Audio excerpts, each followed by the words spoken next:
Can you build a deeper interaction between the consumer and the magazine? And I see, and I think that AR can help this. That's different startups in this industry, but it's the best way to just give more information and more interaction to the readers. And the last one, he's had a hand in basically everything that has worked in the tech world for the past 15 years. Alexandre Mars is what you can call a serial entrepreneur. Bring some more creativity to the brands. He has successfully launched and sold several companies in Europe and the United States. We're talking venture capital, the internet, mobile marketing, social media and advertising, and much, much more. One of his two latest startups, Fun Valley, just happens to be the world's largest mobile agency. Epic Foundation, the company he founded last year to fight inequalities and support the youth well-being, is doing all it can to bridge the gap between individual and corporate donors and organizations supporting children and the youth globally. We are just arriving at a peak of a very steep mountain that our elders had to climb, and now there are only two possible things that could happen. He's here in Rwanda to see how he can empower the country's youth and make sure organizations have the resources, technology, and networks they need to do so. We're trying to define what could be the ad format for this, because we think it's really important, but we're still clueless about the answers. This year, Alexandre Mars was named one of New York's top 20 philanthropists under 40 by the New York Observer. The accolades have been plenty, but he hopes the impact is most felt all over the world for doing the right thing. Regis Isheja, Rise and Shine Rwanda. Talking about the future, but mobile first. And joining us in studio now is Alexandre Mars, founder and CEO of Epic Foundation. Welcome to the show. You're welcome, Regis. All right, so I know we could do this in French, we could do this in English. We'll try to reach as many as possible, so let's do it in English. Number one, when you've accomplished as much as you've accomplished in life, I mean, you've accomplished a lot very young.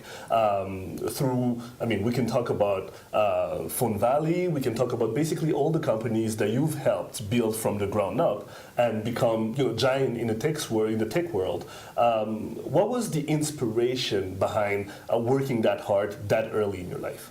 I think it's very interesting. When I was 17, that's more because of my mom, or thanks to my mom, I realized that if you really want to change or have an impact on anything you can do, it's better to have money. So when I was 17, I said to myself, let's build something, and if I'm successful enough, I will be able to use this money, and I will be able to shape the world differently.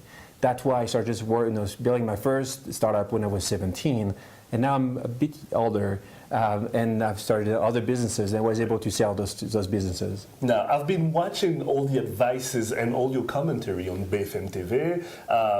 While doing my research, something really stuck out. It's the fact that to you it's very important to help those between 0 and 24. And to you that can only be done through philanthropy, but it's not just giving them something, it's more like the Chinese saying that goes, don't give me a fish, teach me how to actually get the fish. So what was so important for you to make sure that those between 0 and 24 are taken care of?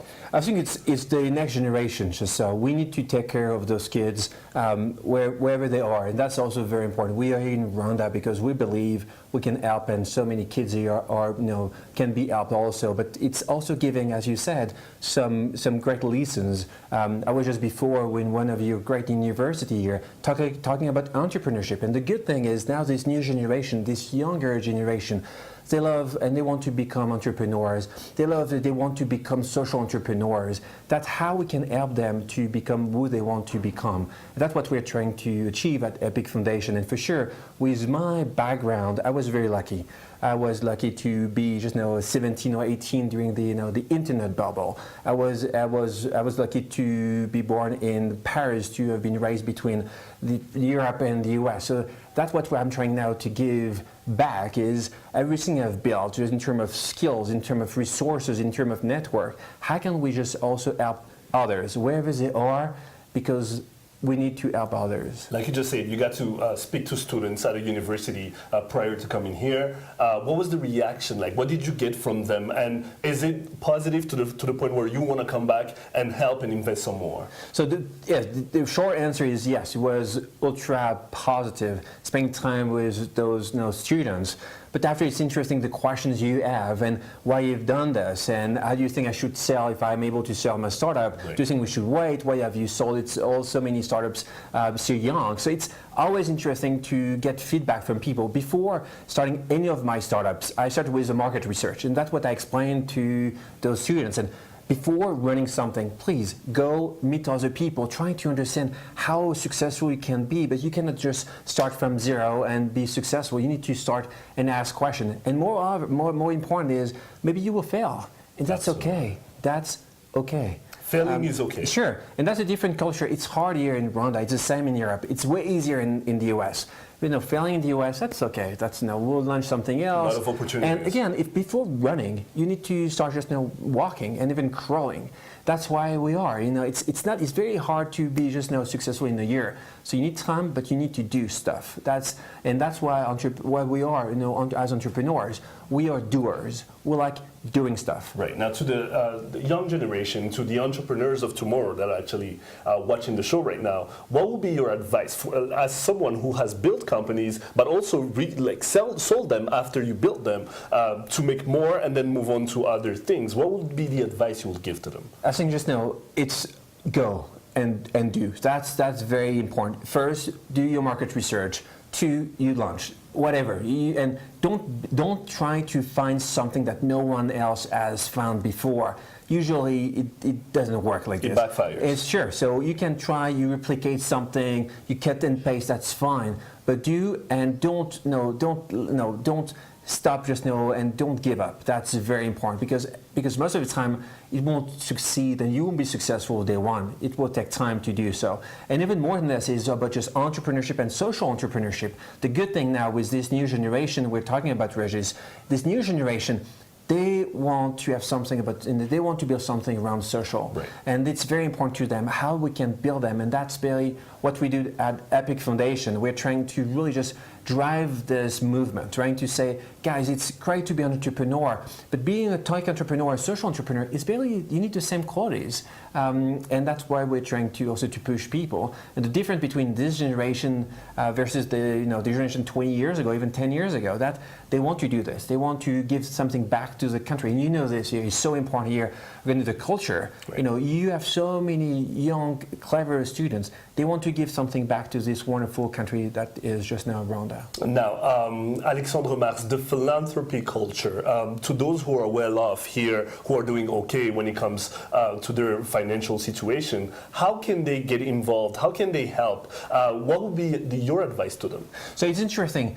First thing, they never give enough.